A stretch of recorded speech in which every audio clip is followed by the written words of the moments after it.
Can you all believe that it is week 9 of the 2023 college football season? Because to me, it feels like just yesterday that we were still in the preseason making Big Ten and college football predictions. But we're close to the month of November, the month that distinguishes the fakes and the foes from the champions and the playoff contenders, so on and so forth. And while Ohio State, obviously at the current moment, is 7-0, they're coming off of a big win at home against Penn State, they're obviously a college football playoff, national title, Big Ten title contender. That's well established entering this game, even though it isn't the month of November yet. Their win over Penn State, their win over Notre Dame, and just the way they've played football, even though it's a style of ball that we're not accustomed to with a Ryan Day team, this Ohio State football unit can totally win a national title. They can go 15-0. They play some of the best defense, perhaps the best defense in all of the land. And with Marvin Harrison Jr. and Emeka Egbuka and Travion Henderson when they're healthy, and also tight end Cade Stover, an offensive line that has some upside. And when Kyle McCord's well protected and doesn't face pressure, he knows how to read defenses and he doesn't panic. The upside to this offense is nearly limitless. For Wisconsin, they're 5-2. They have one conference loss to Iowa, so losing to Ohio State here or to any other team in the Big Ten for the rest of the season obviously gives Iowa that head-to-head tiebreaker. However, currently, Wisconsin, to a large degree, is in control of their own destiny. Tanner Mordecai is out for the season, so that makes winning out for Wisconsin, especially when they're facing a behemoth like Ohio State, very challenging. But they're currently first in the Big Ten West, and Luke Fickell, Phil Longo, Mike Tressel, they have one of the best staffs in the country. So, also side note, Luke Fickell played at Ohio State and coached there for several years. So Fickell is going to have a personal motivator to come out and coach his best game and lead a talented Wisconsin Badger squad to a massive upset victory. Welcome back, fellow football fanatics. It's your host, College Football with Sam.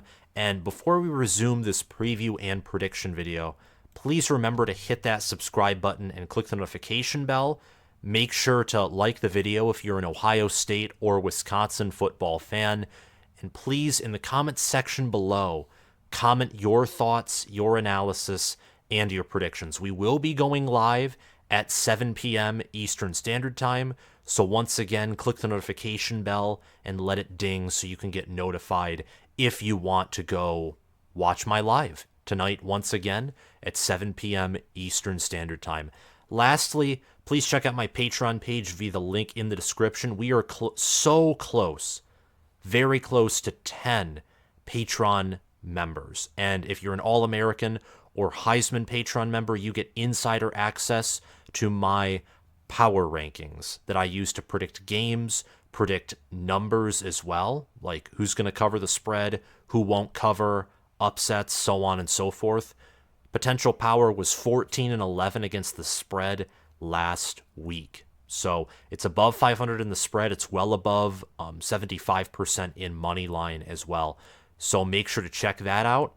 And if you're just an all-conference member, if you just want to support the channel, nothing more, your name will still be featured at the end of the video, like the name of every Patreon member. Without further ado, though, let's get right back to the topic at hand. This game is a primetime game, 7:30 p.m. Eastern Standard Time. That's 6:30 p.m. Central Standard Time, which that's going to be the time zone this game is played in.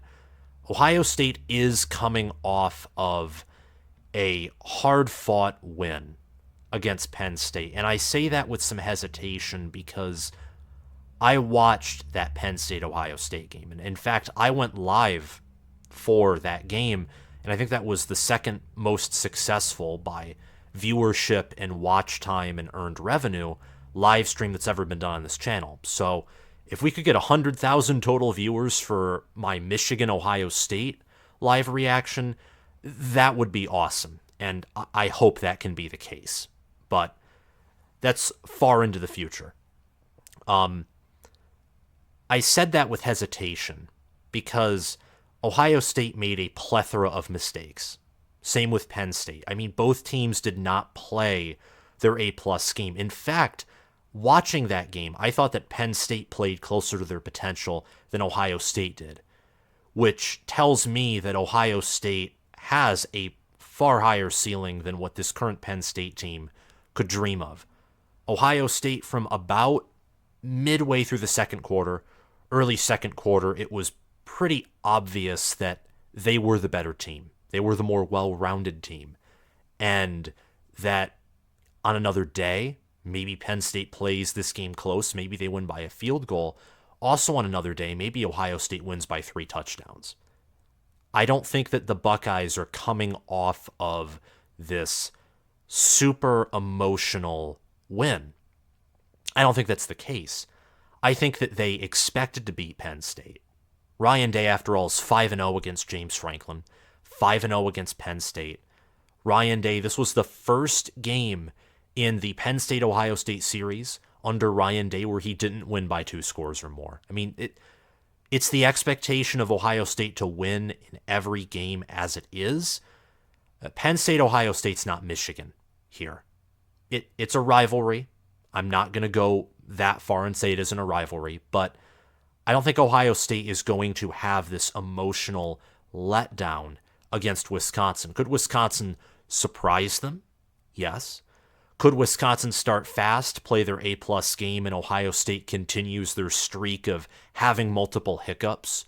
Of course. In fact, that is very likely. Again, primetime matchup. Fickell is going to have, I don't know if vendetta's the right word, but he is going to be laser focused on this game. There's no doubt about it. And Wisconsin has had adversity this season. They have a critical injury to their best quarterback, Tanner Mordecai. For Ohio State, I don't know if Travion Henderson's going to be healthy. We don't know if Denzel Burke is going to be healthy or Emeka Egbuka. And these are players who, take example, Michigan. I didn't get to do a top 25 video this week. That's my bad. Michigan is still number 1 in my top 25. They are. In my mind, even with everything that's going on, off the field stuff, just watching them play this season. Best team in college football as of now. Emeka Egbuka would be their wide receiver 1. Denzel Burke would probably be a starting corner with how he's playing, and Travion Henderson would be running back number 2 because he's played better than Donovan Edwards. I mean, these are critical players that Ohio State's missing out on. Wisconsin, of course, as I've already mentioned, is missing Tanner Mordecai, who passed for 1,127 yards, 3 touchdowns, 3 interceptions before he went down. The main workhorse of Wisconsin is Brealon Allen. That's the main workhorse of this team. But Ohio State, even with their injuries, and whether they're long-lasting or not, we don't know. It was still impactful against Penn State. Marvin Harrison Jr. was the reason why Ohio State's offense got going. You put him on Penn State, the outcome of that game could have totally been different. That's why you recruit at a high level and develop at a high level, which Ohio State does both at wide receiver. They recruit the best wide receivers at a high school, and they develop at the highest level at the wide receiver position. I mean, Marvin Harrison Jr. There's not a college football wide receiver like him. There isn't. X-factor player, elite athlete, definitely Heisman Trophy candidate, and valid Heisman Trophy candidate, not by popularity contest, but by actual ability. All-American NFL player. For Ohio State, in spite of having to rely on X-factor players, having a quarterback who, let's face it, is probably the worst passing quarterback since JT Barrett. Now, that's still a serviceable, good passing quarterback, but not Dwayne Haskins level, rest in peace, not Justin Fields level, and definitely not CJ Stroud level. Despite all of this, the defense has gone above and beyond what most people expected. In the preseason, I picked Ohio State to have an elite defense, and so far they've fulfilled that prediction of mine. However, what I didn't expect is the offense to take as big of a step back as it has. The offensive line isn't cohesive. They don't play with a good sense of togetherness. They constantly make mistakes. And even when they play well, we saw this even Penn State's defensive line, even at the tackle position where Penn State is undersized at, was able to stuff them. And the wide receiver room, it's still deep, it's still elite, but you got to have a quarterback with great touch, accuracy, and arm strength to fully utilize that potential. And Kyle McCord is playing at a near elite great level, but he hasn't hit that elite level of play that Stroud had, which was, look, it was critical. It was critical for Ohio State's success in both 2021 and 2022. Ohio State doesn't have that same X-factor player at quarterback. They still have X-factor players at wide receiver. I'd even argue running back, and Cade Stover might be an X-factor tight end. They no longer have an X-factor quarterback, which is, along with the offensive line, in my opinion, the most important position on the offense. So the Buckeyes have had some offensive woes. That would be an understatement for Wisconsin, but Wisconsin right now has the better run game. They're rushing for close to 200 yards per game, and I'm fascinated to see how Ohio State performs on the road, and if my theory is correct about them not having an emotional letdown. Some might interpret the result of this game, if Ohio State doesn't dominate here, as a letdown, but I don't think this Ohio State team is in the business of beating teams consistently by 35-42 points. And this Wisconsin team is better than last year's Wisconsin team as well. So maybe I'm not thinking through things straight, but this game's being played in Camp Randall.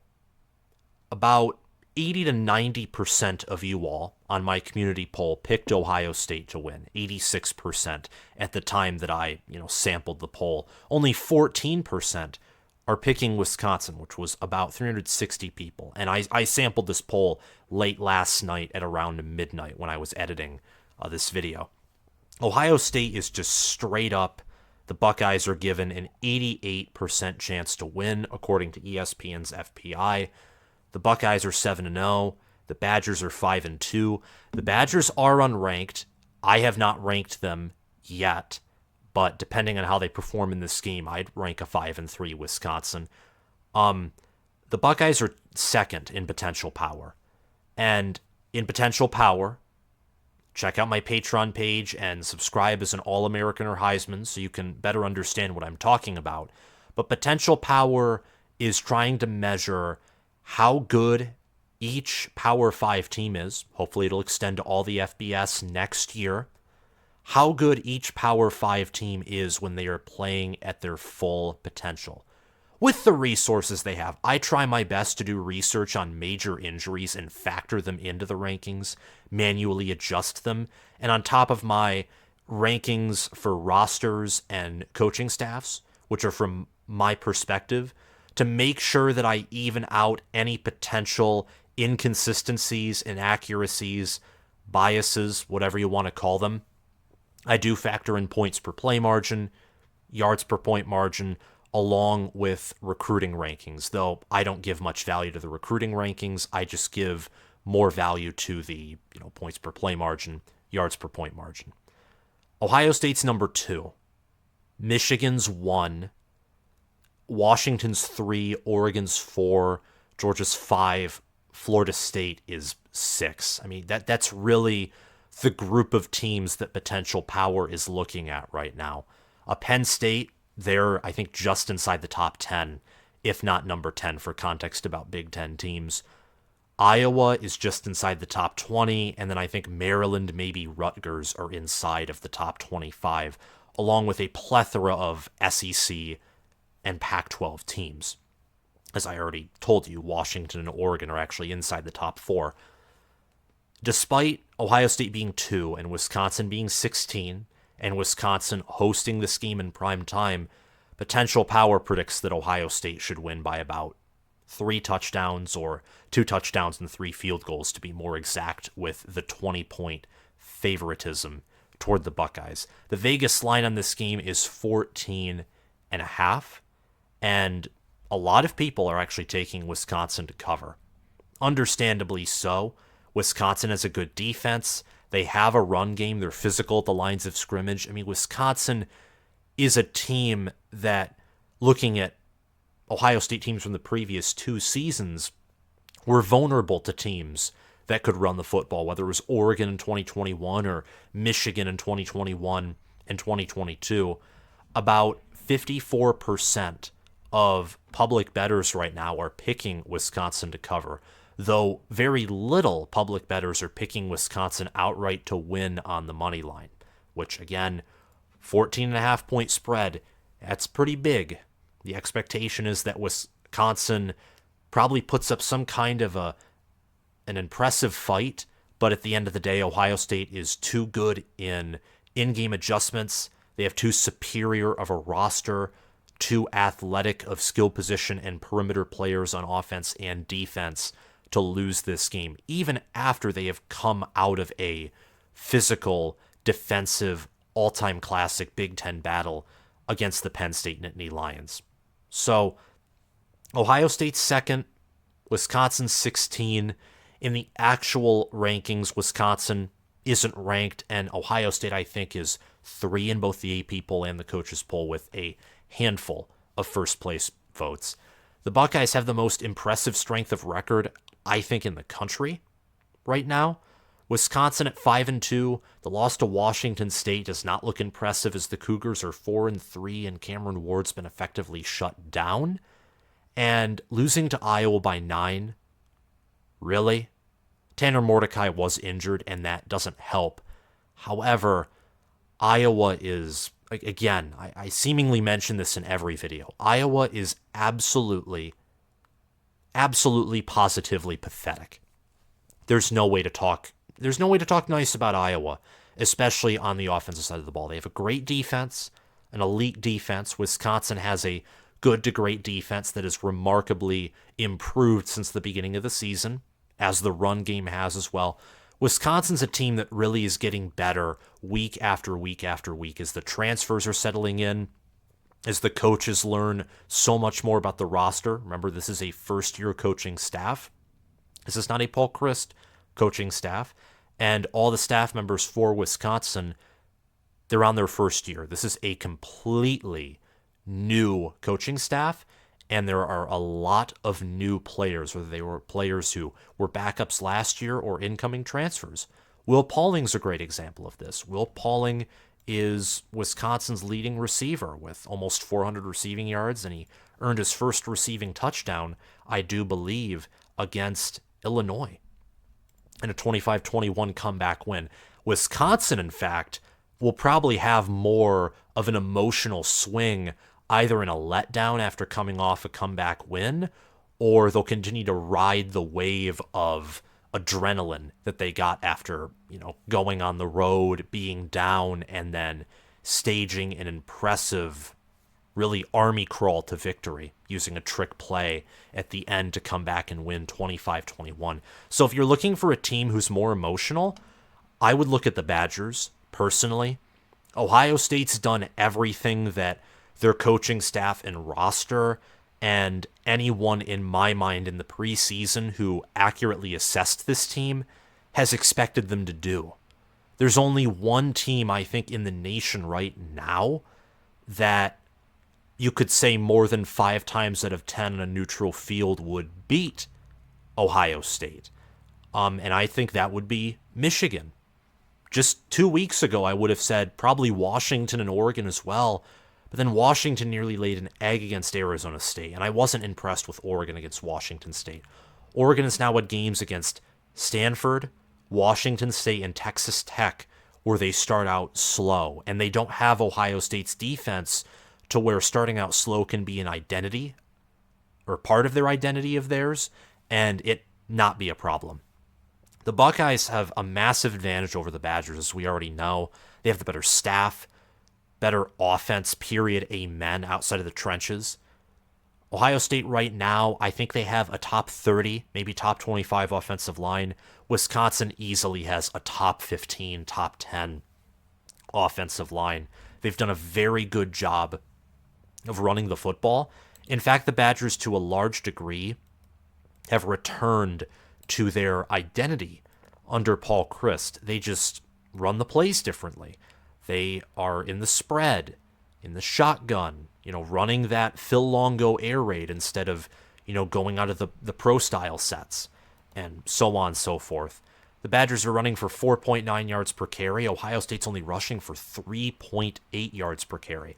And yes, Ohio State's played Notre Dame. They've played Penn State. They have played good defenses. Wisconsin has too. They played Iowa. Iowa still has one of the best defenses in the country, even though I don't think they have the same Hawkeye defense that they did last year, which was one of their best defenses, I think, in the whole Kirk Ferentz era. Wisconsin, it's not like they've faced a schedule that's outside of the top 100, in all honesty. They've played Iowa. They've played teams that have been able to test them. They haven't played a schedule nearly to the same degree as Ohio State, but that 1.1 yard per carry difference, I think even when you adjust for the fact that Ohio State's played tougher defenses, Ohio State has more talent among the lines of scrimmage. They have the deeper running back room. TreVeyon Henderson's injury, from what I understand, isn't serious. Maybe it is now, and Ryan Day didn't think so initially, or the strength and conditioning staff didn't think so initially, and maybe he'll be out for much longer than we expected. But last time we heard, his injury was more of a manageable day-to-day thing. Well, Ches Malusi's out for the whole season, and despite Wisconsin having less talent, not recruiting as well on the offensive line, and being thinner at the running back position, Brealon Allen has 704 rushing yards on 120 carries. He's averaging 5.9 yards per carry, 8 rushing touchdowns. He has 96 receiving yards on 23 receptions. They're trying to get him more involved in the passing game. Wisconsin's main weakness is the quarterback position offensively. Braden Locke played a good game against Illinois. In his career at Wisconsin, he's had 370 passing yards, 2 passing touchdowns, 1 interception. Wisconsin's only allowed 10 sacks on the year, and they're averaging nearly 5 yards per carry, despite only completing 60% of their passes and having a 114.2 passer rating, which was worse than Graham Mertz's last year at Wisconsin, by the way. Somehow Wisconsin regressed at quarterback after losing Graham Mertz, at least statistically, but also from a quarterback efficiency standpoint as well. That was something I was wrong on, was that Graham Mertz is going to be terrible at Florida. He's actually been a very impressive player relative to preseason expectations and his past performances at Wisconsin. So good for Graham Mertz. But Wisconsin has an advantage at the offensive line. There's no doubt about it. Whether it's Josh Fryer and Josh Simmons for Ohio State, or Matthew Jones and Donovan Jackson or Carson Hinsman, each position along the offensive line has had its struggles. Meanwhile, for Wisconsin, they've had a good center. They've had good guards. Their tackle play is impressive. And as a result, they've been able to run the football better. They really have. And they also have the better special teams unit. But outside of that, Ohio State defensively is superior to the Badgers. Ohio State has had 14 sacks, 33 passes defended, 5 interceptions, 4 forced fumbles, 2 fumble recoveries. The Badgers have 18 sacks, 8 interceptions, 1 forced fumble, and 27 passes defended. And both have close to 450 total tackles on the season. Ohio State's defense is extremely conservative. They try and cage the quarterback rather than directly rush them, which I think is an intelligent strategy. As a result of being conservative on defense, the Buckeyes haven't gotten burned on big plays, but they haven't gotten a ton of highlight reels either. But they did get a lot of sacks, a ton of pressures, and tackles for loss against Penn State. So this defense shines in their bigger moments. Even without Denzel Burke, Jermaine Matthews Jr. and Jordan Hancock were able to step up at corner. Josh Proctor has 5 passes deflected, a pick 6, and 29 total tackles. He's one of the best safeties in the country. Lathan Ransom has 2 passes deflected, and JT Tuimoloau has 4 sacks right now, 2 passes deflected, 20 total tackles. He leads the team in sacks. The next leaders in sacks are Michael Hall Jr., the defensive tackle, and Jack Sawyer, the other defensive end, opposite of Tuimoloau, who each have 1.5 sacks each. So this defense, it's not flashy when you only look at the box score, but when you watch how they play, they're tough, they're fast, they're intelligent, they know how to make adjustments, and they don't bite. That's the key with this Ohio State defense. They don't bite. They don't fall for bait. They're very smart. They have a discerning defensive coordinator in Jim Knowles, who does an elite job of putting his players in the best position to win. Marvin Harrison Jr., as I've already mentioned earlier, is the best wide receiver in all of college football. Kyle McCord has 1,937 passing yards. He has 12 touchdown passes, only 1 interception, though. The Buckeyes have 431.9 total yards of offense per game. Wisconsin, meanwhile, only has 397. The biggest defense in yardage is in yards allowed. The Buckeyes only allow 260.1 yards per game on average. The Badgers, on the other hand, allow 333.6. So the Buckeyes do have a huge advantage, but I want to reemphasize that Wisconsin front with Jack Nelson, Riley Malman, Michael Furtney, Joe Huber, and Tanner Bordellini. That's one of the better offensive lines in all of the Big Ten in college football. It's better than Ohio State's offensive line. Outside of Notre Dame's, this is the best offensive line that Ohio State's played all year. It's a better offensive line than the one that Penn State had, for example. Does it have Olu Fashanu or a player like him? No. But Wisconsin has a superior center. They have a superior guard room. They probably have the other 4 players not at left tackle are probably better than Penn State's guards, center, and right tackle. I mean, this is a very balanced offensive line, heavy, athletic, whatever makes a great offensive line. It follows the tradition of Wisconsin football in that regard. Same with Brealon Allen at running back. A player to look out for on Wisconsin defensively, I would say, is Ricardo Hallman. He has 4 passes deflected, 4 interceptions, 1 returned for 6, and 18 total tackles. And he is a top 50 corner in all of college football, according to Pro Football Focus, which is a high honor because right now you have some defensive schemes that employ consistently 3 starting cornerbacks and in other schemes 3 starting safeties, depending on what 4-2-5 you run. Wisconsin runs a 3-3-5, so it'll be interesting to see how Ohio State handles that scheme of defense under elite DC Mike Tressel. Here are some players to watch. I'd say for Ohio State, pay attention to Michael Hall Jr. because on the other side, I know Brealon Allen, for I think every Wisconsin video I've done so far, he's been the player to watch, but really he is Wisconsin's best player in Brealon Allen. And with how quarterback play has gone this season, along with tight end play and really just the passing offense all around being down, Wisconsin's hope is to play good defense, good special teams, and to run the football. That's Wisconsin's hope. That's going to be their hope to win out, to finish 10-2 or 9-3 or 8-4. If they're going to go to Indianapolis, it's because they can run the football and likely win out, is what that will require. Or they can afford to lose to Ohio State, but they have to win the rest of their games, and they have to count on Iowa losing to likely either Rutgers or Nebraska. If not those, then they have to find a way to lose to Northwestern and Illinois, which will be hard. Iowa has one of the easiest schedules overall out of every Big Ten team. Michael Hall right now has 1.5 sacks. He has 12 total tackles. That's it. The breakthrough that he has against interior offensive lines and the fact that he is projected to be a first-round pick is impressive. And behind him, or playing alongside of him rather, are Ty Hamilton, Tyleik Williams, Hero Kanu, and at defensive end, he has JT Tuimoloau, Jack Sawyer, Caden Curry, Kenyatta Jackson. It's a very deep defensive line, a defensive line that just has kings of havoc everywhere along it. If you're Ohio State, you have to shut down this run game.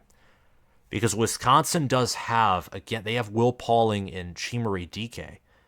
And they have good enough quarterback play where if they're able to establish a run, they will find ways to get Will Pauling and Chimere Dike involved to create the balanced offense that they want to run. The reason why Wisconsin's going run heavy is, of course, starting quarterback's injured, and the starting quarterback, the backup, and the third stringer evidently don't seem to be any good right now. And with how good or how elite Ohio State's defense is playing right now, I wouldn't expect that to change, but you never know. And Brealon Allen, him and Audric Estime are the best running backs right now that Ohio State will face through the months of September and October. Brealon Allen can power through a line. Brealon Allen has breakaway speed. Brealon Allen has 23 receptions on the year. We could see him get involved in the passing game. So he's a versatile player. Michael Hall Jr. can stop the run. He can rush the passer. Freak athlete, great player. I'm very curious to see how Wisconsin's offensive line matches up with Ohio State's defensive line. I think that, to me, is the key matchup. And I think more importantly, Wisconsin's offensive line doesn't have the talent or the physicality in my mind, like, let's say, Georgia's offensive line or Oregon's or Washington's or Michigan's, to straight up bully Ohio State's D-line. They're going to have some help in an A-plus game from one of the best running backs in all of college football. So that's my matchup that I'm looking at and players to watch out for. I also think that Ohio State's passing game, with some of the inaccuracies that we've seen from McCord and the fact that he's been sensitive to pressure, I think that Mike Tressel is going to try and bring pressure and count, this may sound foolish, count on his secondary to cover Ohio State's receivers, especially that will become the case if Igbuka is once again held out of a game, because then all Wisconsin will really have to do is focus on covering either Cade Stover or Marvin Harrison Jr. You just took out 33% of Ohio State's passing game production, or maybe more so 25%, because Marvin Harrison Jr. is just that big of an impact. But Igbuka was supposed to be the second leading threat, the number 2 guy for this receiver room. That's really what Cade Stover's evolved into because of Igbuka's injuries. But he had good games against Notre Dame. Igbuka did. Stover's been consistent all year. Same with Marvin Harrison Jr. I think that pressure will be dialed up, and there's a chance that Kyle McCord does turn over the football. I think with how Ricardo Hallman and this defensive back core has been playing. Also, watch out for Mema Njongmeta for Wisconsin and Komoy Latu, great player last season. This season, more veteran experience. Alexander Smith is also the other corner, opposite side of Ricardo Hallman, who I think is going to be the main threat of this Wisconsin passing defense. Ohio State's defense overall, though, I just think is going to shut down this offense, whether it's in the run game, the pass game. Ohio State will collect a few sacks. I'm picking them to win, and I'm picking them to cover too. 31-13 on the road. Potential Power loves the Buckeyes here. And even though I don't love Ohio State to go on the road and win basically by 3 touchdowns or more, I like them to win, and I like them to probably win by anywhere from, I'd say, 14 to 17 or 18 points. And I'm going to go more so with the latter or the upper part of that range rather than the lower part. I think that Ohio State, though, will have to rely on Kyle McCord as there are uncertainties in the run game. I don't know if Henderson will be healthy. And seeing that he sat out And by sat out, I don't mean he chose to. He wasn't cleared to play. He didn't play in the Penn State game tells me there's a chance this is more serious than previously anticipated. And if Mayan Williams and Chip Trayanum are starting at running back in this game, Ohio State's probably going to have to labor to average 3 yards per carry. I think Wisconsin is good enough in their front six. Yeah, 3 defensive linemen, 3 linebackers. It's not a front 7. I think they're good enough there and have a great enough defensive coordinator in Mike Tressel and good players to stifle a rushing attack that has struggled all year, even against Maryland, at times against Youngstown State, really struggled against Indiana. I mean, this run game, it's not bad, it's not horrific, but it's below average, and for Ohio State, that translates to bad because of the expectations and the amount of talent on the offensive line and in the running back room. I think that McCord will throw for over 300 yards, maybe 350, maybe even over 400. However, I do think he does throw a pick, given the nature of Ohio State likely running more of a one-dimensional offense. Also, it's a road game. Camp Randall's going to be loud. The stadium's going to be packed. And this defense, it's aggressive. It's well-coordinated. And I think the approach to dealing with Wisconsin is going to be different than Penn State. I don't know if Ryan Day is going to continue to run the football for 30 to 40 times per game with the results that he's faced. I don't know. I don't know if that'll work because Ryan Day, even with the whole, Michigan cheating scandal, and I'm a Michigan fan saying this, it's been a very hard week as a result, but just bear with me on that. Even with those games potentially being invalidated or being more of a gray area, like, well, would Michigan have won if not for their advantages, the fans still remember the 15 and 22-point losses.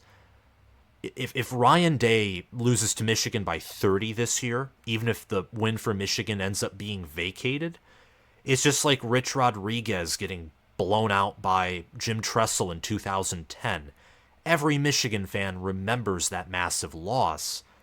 They don't care that, technically it was vacated. I mean, they might say that as a defense mechanism, but you still remember that. Ryan Day is going to have to adapt, probably starting sooner rather than later, of what he thinks gives his team, their best chance of beating Michigan. And seeing with how this run game has struggled and operated, maybe that is going pass heavy, because Michigan at times has struggled this year in defending big pass plays, and Ohio State over the past few seasons, but especially in 2021, how they were able to get down the field against Michigan was having these short pass completions that did take time and that were uncharacteristic of Ohio State, but nonetheless they were able to get down the field with short passing plays. Not necessarily explosive, but short, and they had some few explosive plays as well. So it's just a theory. I think Ohio State's still going to dominate at this point. With Penn State being out of the way, I'm really looking forward to, and I know the Ohio State fans are as well, to the game at the end of the year, especially with what's going on with Michigan. You cannot overlook Wisconsin, though. I think that this Wisconsin ground game has a chance to thrive.